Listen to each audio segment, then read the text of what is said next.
अस्सलाम वालेकुम नाज़रीन, मैं हूँ अयाज़ खान। आज का जो मौज़ू है वो बहुत इम्पोर्टेंट है, क्योंकि आप सब जानते हैं कि बिजली की कीमतें बहुत ज़्यादा हो गई हैं। पेट्रोल भी बहुत महंगा है और ट्रैवलिंग जो है उसकी कॉस्ट इतनी ज़्यादा है कि लोग अब ट्रैवलिंग करना उन्होंने बहुत लिमिटेड कर दिया है। इस सारी सूरत हाल में ईवीज़ का बहुत शोर मचा हुआ है कि ईवीज़ क्या हैं? क्या ईवीज़ ज़िंदगी को आसान बना सकती हैं? क्या हमारी कम्यूट सस्ती हो सकती है? इस सब के ऊपर बात करने के लिए आज हमारे साथ एनर्जी एक्सपर्ट मौजूद हैं मलिक माजिद साहब। माजिद साहब, thank you so much for coming into the show.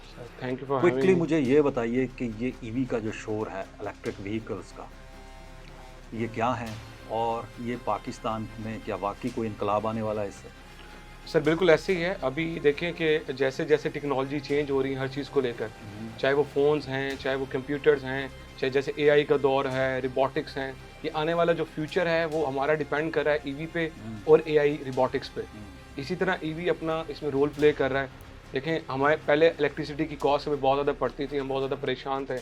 हमारा हर तरह का सेक्टर जो है वो परेशान था बिजली हुँ, के बिलों से। हुँ, सोलर आया, उसने अपना एक रोल प्ले किया। लास्ट 7-8 ईयर्स के अंदर जो सोलर आप देखेंगे हम पूरे एशिया के अंदर टॉप पे हैं जिसने सबसे ज़्यादा सोलर लगाया है या इंपोर्ट किया है, जिस तरह से आप देख रहे हैं। इसी तरह जो ईवी है, ईवी एक फ्यूचर है पाकिस्तान का। एक आम आदमी वो बाइक लेगा, एक जो आप सीखते अपर एंड पे अगर आप देख रहे हैं तो वो गाड़ी लेगा ईवी के अंदर। अच्छा, उसको वो उनकी कॉस्ट को भी इफ़ेक्ट करेगा और एक एनवायरनमेंट को भी, मतलब आप देखें। कॉस्ट की आप बात कर रहे हैं तो मुझे ये बताइए कि अगर एक आदमी जिसकी कम्यूट है 50 किलोमीटर है, या फिर वो 100 किलोमीटर है उसके आने-जाने का, अगर वो गाड़ी लेना चाहता है तो पाकिस्तान के अंदर इलेक्ट्रिक व्हीकल गाड़ी उसे कितने की कॉस्ट करेगी? सर नॉर्मल देखें पाकिस्तान के अंदर अभी ईवी अगर आप स्कूटी की बात करें तो उनमें 2 लाख से लेके तकरीबन 3 लाख तक अच्छी कंपनीज़ की जो बाइक्स हैं ना वो मिल रही हैं। 4-4 5-5 लाख की भी वो चल रही है। प्रॉपर जो बड़े बाइक्स हैं, मैं स्कूटी की बात कर रहा हूँ कि जो एक आम आप रूटीन में यूज़ कर सकते हैं। अगर आप लॉन्ग डिस्टेंस के लिए यूज़ करना चाह रहे हैं, ऑफ़िस यूज़ के लिए, तो वो नॉर्मल इतनी तो कॉस्ट कर रही है। इसी तरह जो रिक्शाज़ वगैरह हैं, वो भी कोई 4 से 5 लाख जो है ना, वो कॉस्ट कर रहा है राइट नाउ। गाड़ियाँ हैं, गाड़ियाँ फिर उसी तरह से ज़रा महँगी हैं भी, क्योंकि मार्केट में आपको पता है जब तक कॉम्पिटिशन नहीं आता, जब तक ज़्यादा से ज़्यादा लोग नहीं आते, ज़्यादा लोग इम्पोर्ट नहीं करते, या लोकल जो हमारी कंपनीज़ हैं, जो एक्जिस्टिंग जैसे टोयोटा है, होंडा है, ये नहीं आते इसके अंदर फ्रंट पेजेस। अभी आ रहे हैं लेकिन उस कैपेसिटी में नहीं आ रहे। जब उनकी अपनी दूसरी पेट्रोल और डीज़ल गाड़ियाँ इतनी बिक रही हैं तो वो क्यों आएँगे? और मुझे दूसरा ये बताइए कि लोग तो कहते हैं चाइना के अंदर 4-5 लाख की गाड़ी मिलती है। सर आप कह रहे हैं कि वो क्यों आएँगे? सर इस तरह तो सोलर से पहले जनरेटर का बड़ा काम चलता था।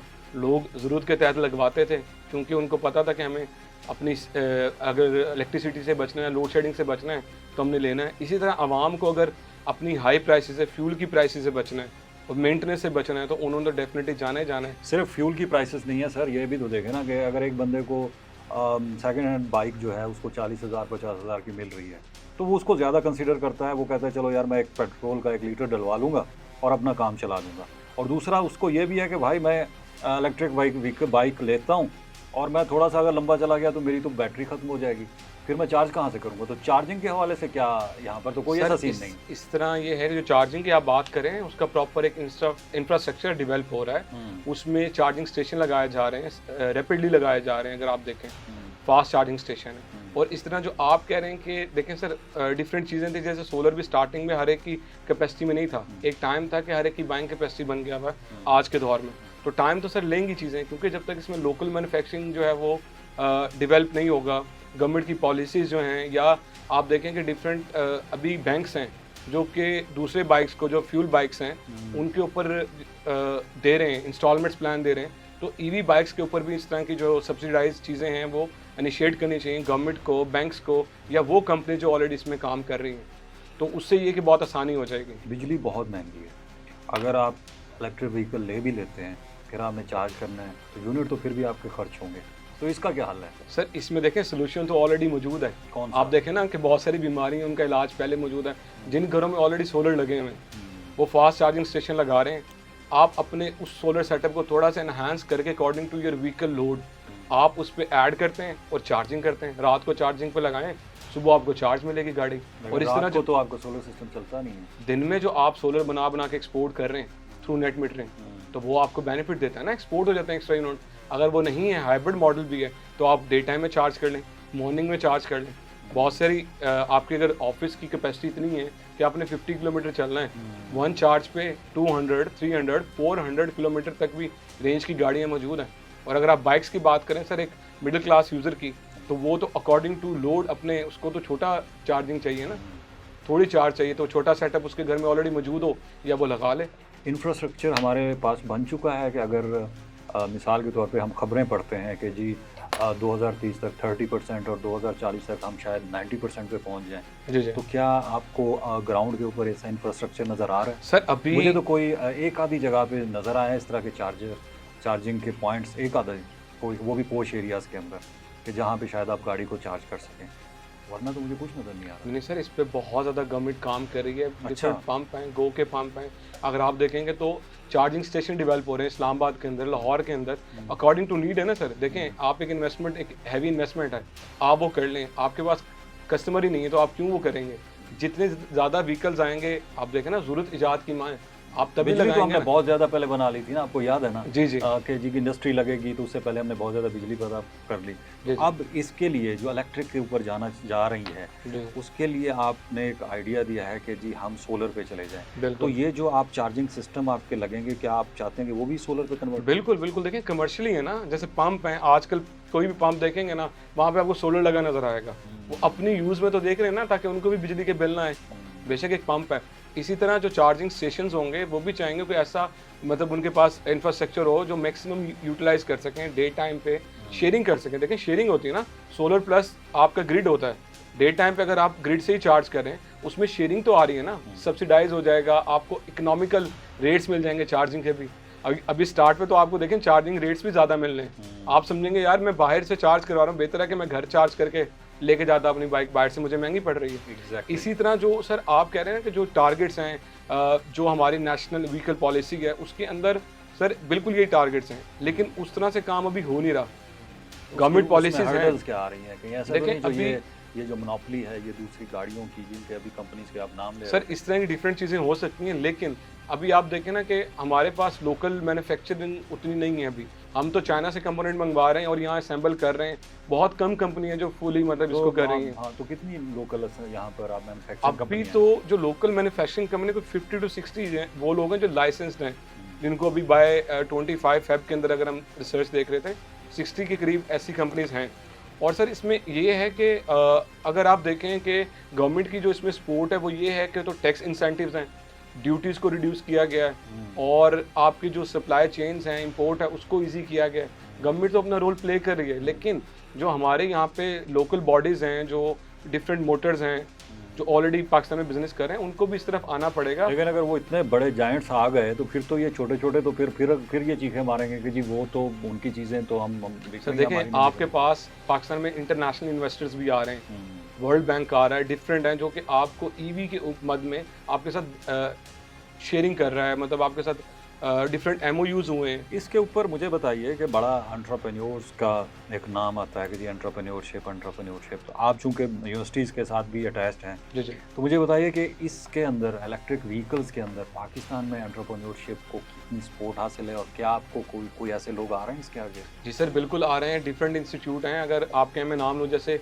यूनिवर्सिटी ऑफ लाहौर है, उनका इनोवेशन हब एक डिपार्टमेंट है। वो डिफरेंट इस तरह के जो है ना इंक्यूबेशंस के अंदर प्रोजेक्ट्स हैं जो कि ईवी के ऊपर हैं, और वो बहुत बजट फ्रेंडली चीज़ों के ऊपर काम कर रहे हैं। लम्स है, इस तरह अदर इंस्टीट्यूट हैं। तो वो जो यंग एंटरप्रेन्योर्स जी, हैं, जी। मैंने देखा है कि काफ़ी खबरें आती हैं जी, उन्होंने बड़े अच्छे पैमाने अच्छे Innovations। मॉडल्स बना लिए, जी, चीज़ें जी, कर जी। ली, प्रोटोटाइप तैयार कर लिए, बिल्कुल लेकिन उनको सपोर्ट नहीं मिलती। वो उनको सर, वो गवर्नमेंट की तरफ से या फिर इवन के जो प्राइवेट इन्वेस्टर्स हैं, उनका उनको नहीं सपोर्ट करता है। सर जाहिर है, देखें हर डिपार्टमेंट के अंदर, पाकिस्तान की बात नहीं हो रही, मोनोपोली तो रहती है।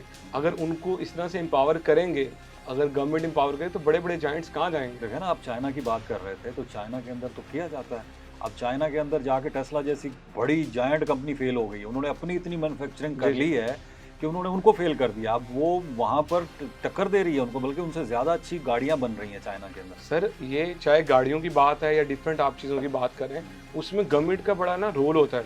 पॉलिसीज़ बहुत मैटर करती हैं, जो तो पॉलिसी पॉलिसीज मेकर्स हैं। ये बड़ी अच्छी बात की, एक तो गवर्नमेंट की deficiencies है। पॉलिसीज की बड़ी अच्छी बात बिल्कुल, की आपने। ये एक डेफिशिएंसीज मुझे हैं। बताइए कि इस वक्त गवर्नमेंट की पॉलिसीज क्या हैं, नंबर 1। और दूसरा, क्या 2030 तक वाक़ई हम 30% पे चले जाएँगे? और उसके बाद जो हमें 2040 तक कहा जा रहा है कि शायद हम 60, 70, 80, 90 तक चले जाएँ। तो कहाँ सर पर जाएँगे? ये जो हमारा नेशनल इलेक्ट्रिक व्हीकल पॉलिसी है ना, जो 2019 के अंदर एक एम कर रहे थे कि हम 30% तक चले जाएंगे बाय 2030। अगर आप देखें तो आप ईवी का नाम मेरे ख्याल से साल हो गया शुरू हुए, ईवीज़ हाँ, हर अभी तरफ से है। स्टार्ट हुआ ना, तो हमारे पास तो पीछे 5 साल रह गए हैं। अभी तो वर्क इतना फास्ट नहीं हो रहा कि बाय 2030 हम 30% पे चले जाएंगे। अभी तो हम 5% भी नहीं हुए। तो इस पे बहुत काम होने वाला है सर। गवर्नमेंट को इस पे इनिशिएट लेने चाहिए डिफरेंट, और जो लोकल इन्वेस्टर हैं या इवन दो के इंटरनेशनल इन्वेस्टर्स हैं, उनका बनता है कि वो यहाँ पे डिफरेंट प्रोजेक्ट इनिशिएट करें, मैन्युफैक्चरिंग यूनिट्स लगाएं, और जो हमारे लोकल मैन्युफैक्चरिंग के अंदर प्रोडक्शन की जो रेशियो है उसको बढ़ाना चाहिए। डिमांड्स तो हैं, डिमांड्स आपकी बढ़ेंगी, आपकी प्राइसेस इकोनॉमिकल होंगी, तो डेफिनेटली जो है ना वो सप्लाई चेन को अगर मैनेज करें। डिमांड्स के ऊपर मुझे बताइए, एक आम कस्टमर, कंपनीज़, और उसके बाद ये जैसे मुख्तलिफ कंपनीज़ हैं, जैसे इनड्राइव है, दूसरा बहुत सारी और इस तरह Ubers की वगैरह कंपनी, हैं, Ubers वगैरह, हाँ। करीम वगैरह हैं। तो ये कंपनीज़ भी शिफ्ट हो सकती हैं, और दूसरा जो मतलब है कि कंपनीज़ हैं वो अपने एम्प्लॉइज़ की आमदोरफ्त के लिए उसको भी इस्तेमाल कर सकती हैं। तो इस तरह का कोई प्लान, कोई सिस्टम आपको नज़र आता है? देखें, अभी गवर्नमेंट ने भी रिसेंटली आपने देखा है कि डिफरेंट बसेस और ट्राम हमारे ईवी के ऊपर आएंगे, हाँ। ठीक है। और गवर्नमेंट ने ये चीज़ क्यों इनिशिएट की है, ताकि आवाम को लोकल ट्रांसपोर्ट में हेल्प मिले, इकोनॉमिकल ट्रांसपोर्ट मिले, फ्यूल जो एक हैवी कॉस्ट पड़ती है वो ना पड़े। इसी तरह जब लोकल लेवल पर इनकी प्राइसेस अच्छी होंगी, चार्जिंग स्टेशन डेवलप हो जाएंगे, एक कंप्लीट इंफ्रास्ट्रक्चर डेवलप हो जाएगा, तो जितने भी कमर्शियल इदारे हैं या कंपनीज हैं, कॉर्पोरेट हैं, इवन दो के स्कूल, कॉलेजेस, यूनिवर्सिटीज़ हैं। देखें ना, मैं आपको बताऊं, एक बच्चा है, उसने ट्रैवल करना है, हम अभी राइट नाउ लाहौर में बैठे हुए हैं। अगर एक बच्चे ने DHA से ठोकर पे ट्रैवल करना है, तो उसको लोकल बहुत ज़्यादा एक तो टाइम लग रहा है, प्लस उसकी कॉस्ट बहुत ज़्यादा बढ़ रही है। तो उसने जब ट्रैवल करना होगा इकोनॉमिकल, तो वो ईजिली मूव कर सकेगा यूनिवर्सिटी, कॉलेज और स्कूल। हमारी फ़ीस अगर पूरे सेमेस्टर की हम देखें तो उसमें इतनी सेमेस्टर की फ़ीस नहीं होती जितनी ट्रांसपोर्टेशन की भी साथ साथ चल रही होती है। तो सिर्फ यही नहीं, बल्कि अगर हम अपना इंपोर्ट बिल देखें तो सबसे ज़्यादा कॉस्ट हमें ये ऑयल एंड गैस के हवाले से हमें बिल्कुल हो रहा पड़ है है। तो कितना आप देखते हैं कि अगर इसको जो पॉलिसीज़ बनाई गई हैं और जो सेट किए गए हैं टारगेट, 30% तक अगर इसको कट कर लिए, तो क्या हम ये अपना अब इंपोर्ट बिल भी कम कर सकते हैं? सर बिल्कुल कर सकते हैं। देखें, फ्यूल तो आपको पता है, फॉसिल फ्यूल जो है वो बहुत कॉस्टली करता है आपको। वो इलेक्ट्रिसिटी के मद में अगर आप देखें तो हमें फ्यूल एडजस्टमेंट आ रही है, डिफरेंट चीज़ें आ रही हैं, वो तो इम्पैक्ट कर रहा है उस इंडस्ट्री को। अगर ये डिफरेंट हमारे जैसे पंजाब गवर्नमेंट के इनिशिएट हैं, हमारा पूरा पाकिस्तान, KP, सिंध अगर प्रॉपर इसको इनिशिएट ले, सबसे पहले इंफ्रास्ट्रक्चर हमें ठीक करने की जरूरत है इलेक्ट्रिसिटी का। अगर वो ठीक हो जाएगा तो मतलब आप EV ये चाह रहे हैं- ऑटोमेटिकली बूम कर जाएगा। ये कह रहे हैं कि आप मुझे ये बताइए कि जब इतनी महंगी बिजली है और जो हमारे IPPs के साथ मुआहदे हैं उनको रिविजिट किया जाए, बिल्कुल सर, अपनी बिजली को सस्ता किया जाए। बिल्कुल। तो जब तक ये नहीं होगा तो मेरा नहीं ख्याल कि आपकी EV से कोई अगेन फायदा सर, हमें पॉलिसीज़ पे काम करने की ज़रूरत है। हमारे जो थिंक टैंक है उनको देखना चाहिए कि पूरी दुनिया इन चीज़ों से बेनिफिट ले रही है। हम आज EV की बात कर रहे हैं, जो डेवलप कंट्रीज़ हैं वो तो 5 साल पहले ही EV पे, मतलब आप देखें ना, टेस्ला पाकिस्तान में तो नहीं बनी, ठीक है ना। तो ये तो सर हमें देखना पड़ेगा कि हमने कब आना है, कब हम मतलब टेक्नोलॉजी में सबसे एंड पर आएंगे यूज़ करने वाले। मोबाइल फ़ोन को ले लें, कंप्यूटर को ले लें या AI को ले लें, डिफरेंट टेक्नोलॉजीज़ सबसे एंड पे हमारे पास आती हैं, जबकि पहले आने चाहिए। हमारे IT एक्सपर्ट्स, हमारे यूथ जो हमारा, आप देखें किसी भी मुल्क की 2 चीज़ें बड़ी मैटर करती हैं सर। एक, उनकी जो एजुकेशन, जो माइंड है, ब्रेन है बेसिकली, जो कि अच्छा ब्रेन है, वो डॉक्टर है, इंजीनियर है, साइंटिस्ट है, वो क्या करते हैं, वो यहाँ पे अच्छे ग्रेड्स लेते हैं, अच्छे रिसर्च आर्टिकल्स लिखते हैं, बाहर की यूनिवर्सिटी उनको इनवाइट कर लेती हैं, वो सारा ब्रेन हमारा चला गया उधर। जो हमारा स्किल्ड वर्कर है उसको पाकिस्तान में वो स्किल के अकॉर्डिंग उसको पे नहीं मिलती, तो वो कहाँ जाएगा, गल्फ जाएगा या यूरोप जाएगा। तो हमारा ब्रेन और लेबर, जो कि एक आप कह लें कि सतून है एक बिल्डिंग के, जो आप पिलर्स हैं, वही आप बाहर भेज रहे हैं। जब उनको लोकल यहाँ पे मौके मिलेंगे, लोकल वहाँ यहाँ पे उनको फैसिलिटीज़ दी जाएंगे, तो वो मुल्क छोड़कर क्यों जाएंगे। तो हमें इस पर बहुत वर्किंग करने की ज़रूरत है। बहुत सारे नामी ग्रामी डॉक्टर आपको अमेरिका में नजर आएंगे जो कि पाकिस्तानी बेस्ड हैं, साइंटिस्ट हैं, ऑटोमोबाइल इंजीनियर्स हैं। तो हमें इस पर भी वर्किंग करने की ज़रूरत है कि यहाँ पे लोकल अगर इंडस्ट्री ग्रो करेगी, लोकल मैन्युफैक्चरिंग ग्रो करेगी, देन ही हम कुछ कर पाएंगे। अदरवाइज ना ये टारगेट अचीव होगा, ना ही सर हम इसमें ग्रो कर पाएंगे। मुझे ये बताइए कि आम आदमी के लिए क्या बाइक्स, गाड़ियाँ आने वाले वक्तों में कुछ इस एक्सेसिबल हो जाएंगे? बिल्कुल हो जाएंगे सर। वो उनके पास ये चॉइस होगी कि वो बजाय इसके कि पेट्रोल गाड़ियाँ लेने की बजाय जो है इलेक्ट्रिक गाड़ी पे जाएं? सर बिल्कुल आ जाएगा, लेकिन हर चीज़ में थोड़ा टाइम लगता है। यहाँ पे आप देखेंगे इसमें अगले आपको ये नहीं लगता कि जो हमारे यहाँ पे जो मैन्युफैक्चरर्स बन रहे हैं पाकिस्तान में, अगरचे वो ज़्यादातर असेंबलर्स ही हैं, देखिए तो सर, वो भी अपना ज़रा मुनाफा कम करके तो लोगों का भी फ़ायदा सोचें, ताकि ये ज़्यादा से ज़्यादा इसके ऊपर सर तब्दीली आ लोगों का फ़ायदा तो गवर्नमेंट ने सोचना है, जाए। एक बिज़नेस इन्वेस्टर ने तो नहीं सोचना। बिज़नेस इन्वेस्टर ने सोचना है कि उसने कहाँ पे इन्वेस्ट किया, उसके आउटकम्स क्या हैं। गवर्नमेंट का गवर्नमेंट काम क्या है करे, आवाम को सब्सिडी रिलीफ दे? देना। बिल्कुल। यार किस किस चीज़ पे सब्सिडी दें? आप टेक्सटाइल पे सब्सिडी दे रहे हैं, हर एक चीज़ पे दे रहे हैं। मैं ये कहता हूँ अगर एक गाड़ी अगर आपकी बन रही है, सर हम अगर आपकी गाड़ी बन रही है 10 लाख में तैयार हो रही है, तो 5 लाख उस पे और कमाए ना। ये 30-30 लाख, 40-40 लाख में सर गाड़ियाँ बिक रही हैं। इसी तरह से अगर आप गाड़ियों की बात, इसकी बाइक्स की बात करें, 5-5 लाख की, अगर आपकी लाख की तैयार हो रही है तो यार उस पे 10-15 हज़ार, 20 हज़ार कमा लेना। इतना तो ना कमाए ना कि आप 2-2, 3-3 लाख की बेच सर रहे हो। सबसे पहले आपने कहा कि गवर्नमेंट किस किस चीज़ पे सब्सिडाइज दे। गवर्नमेंट किस किस चीज़ पे टैक्सेस नहीं ले रही। सब्सिडाइज करना तो गवर्नमेंट का काम है। आप टैक्स खुद कह रहे कलेक्शन थे देख लें आप। कि इनको तो वैसे ही बहुत सारी जो ईवीज़ हैं उसके ऊपर तो बहुत टैक्स एग्जेम्पशन भी मिल रही है, बहुत सारी रियायतें भी मिल रही हैं।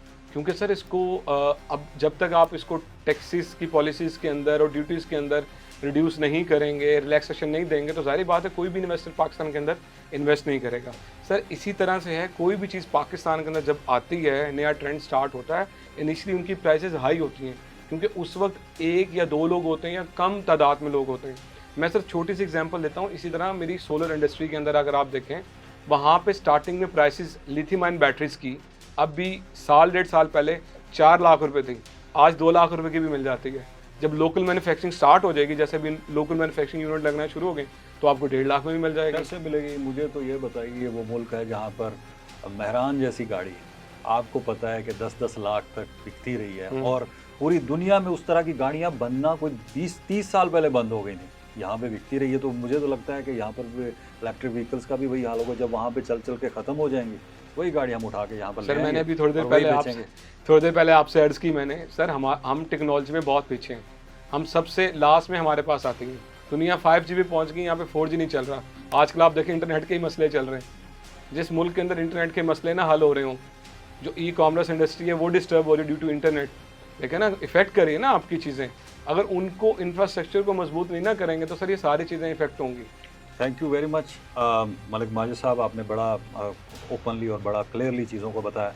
तो नाज़रीन, आज हमने इलेक्ट्रिक व्हीकल्स पे बात की कि आम लोगों की पहुंच तक ये कैसे आए, गवर्नमेंट की पॉलिसीज़ क्या होनी चाहिए, इंफ्रास्ट्रक्चर को कैसे बेहतर किया जाए, और मैन्युफैक्चरिंग के लिए उनको क्या बेहतर से बेहतर सहूलियात दी जाएँ ताकि आम आदमी की पहुंच तक ये सारी चीज़ें आ सकें।